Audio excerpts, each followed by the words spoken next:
ശ്രീമതി വിദ്യ ബാലകൃഷ്ണൻ, ബഹുമാനപ്പെട്ട റവന്യൂ വകുപ്പ് മന്ത്രി.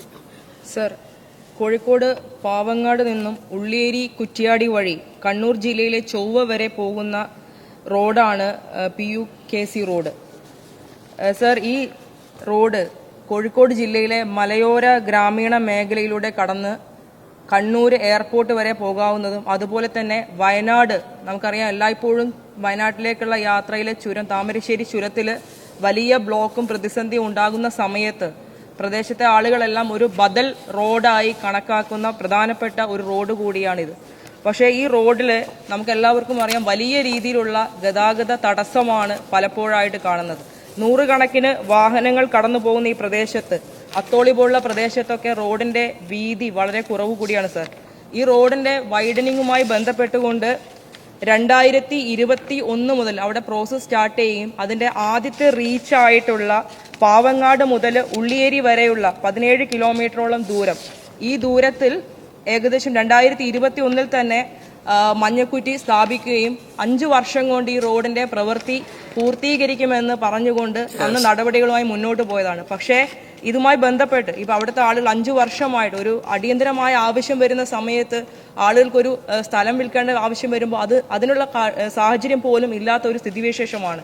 നിലവിൽ ഈ ഫസ്റ്റ് റീച്ചിൽ വരുന്ന 4 വില്ലേജ് ഓഫീസുകളുണ്ട്. അതിൽ എലത്തൂരും തലക്കുളത്തൂർ, അത്തോളി, ഈ പുതിയങ്ങാടി വില്ലേജ് ഓഫീസുകളിൽ അത്തോളി വില്ലേജ് ഓഫീസിൽ മാത്രമാണ് സർ ഇതിന്റെ പ്രാഥമികമായിട്ടുള്ള വൈഡനിങ് പ്രോസസ്സിന്റെ വിവരശേഖരണങ്ങളും കാര്യങ്ങളും ഒക്കെ നടന്നിട്ടുള്ളൂ.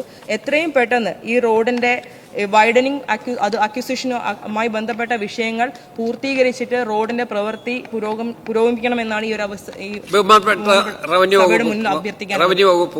സർ, കോഴിക്കോട് ജില്ലയിലെ പാവങ്ങാട്, ഉള്ളേരി, കുറ്റ്യാടി, ചൊവ്വ റോഡ് വികസനത്തിന് 5.235 ഏക്കർ ഭൂമി നേരത്തെ ഏറ്റെടുത്തു. പിന്നീട് അത് മാറ്റം വരുത്തി 5.251 ഏക്കറായി ഭേദഗതി ചെയ്തു. ഇതുമായി ബന്ധപ്പെട്ട് അസാധാരണ ഏറ്റെടുക്കുന്ന വിജ്ഞാപനം നടത്തി അസാധാരണ ഗസറ്റിൽ പ്രസിദ്ധപ്പെടുത്തി. പിന്നീട് അത് സാമൂഹ്യ ആഘാത പഠനം നടത്തി അതിന്റെ അടിസ്ഥാനത്തിൽ റിപ്പോർട്ടിന്മേൽ ഭൂമി ഏറ്റെടുക്കാനുള്ള ഉത്തരവ് പുറപ്പെടുവിച്ചു. മേൽപ്പടി ഉത്തരവിന്റെ അടിസ്ഥാനത്തിൽ പ്രാഥമിക വിജ്ഞാപനം പുറപ്പെടുവിക്കുന്ന വിവരശേഖരണം പുരോഗമിക്കുകയാണെന്നും പുതിയങ്ങാടി, എലത്തൂർ, തലക്കളത്തൂർ, അത്തോളി, ഉള്ളേരി എന്നീ 5 വില്ലേജുകളിലായി 1200ഓളം കൈവശക്കാരിൽ നിന്ന് ഭൂമി ഏറ്റെടുക്കേണ്ടതുണ്ടെന്നും ഇതിൽ 500-ൽ പരം കൈവശക്കാരുടെ വിവരങ്ങളുടെ ശേഖരണം പൂർത്തീകരിച്ചിട്ടുള്ളതും ജില്ലാ കളക്ടർ അറിയിച്ചിട്ടുണ്ട്. ഏകദേശം 215 കൈവശക്കാർ ഉൾക്കൊള്ളുന്ന എലത്തൂർ വില്ലേജിലെ ഫീൽഡ് പരിശോധന മാത്രമാണ് ബാക്കിയുള്ളതെന്നും മറ്റ് വില്ലേജുകൾ ഫീൽഡ് പരിശോധന പൂർത്തീകരിക്കുന്നതും റിപ്പോർട്ട് തയ്യാറാക്കുന്ന ജോലി ബാക്കിയുണ്ടെന്നും അന്തിമഘട്ടത്തിൽ എത്തി നിൽക്കുന്ന വിവരശേഖരണം എത്രയും പെട്ടെന്ന് പൂർത്തീകരിച്ച് വിജ്ഞാപനം പ്രസിദ്ധീകരിക്കുന്നതാണെന്നും ജില്ലാ കളക്ടർ അറിയിച്ചിട്ടുണ്ട്.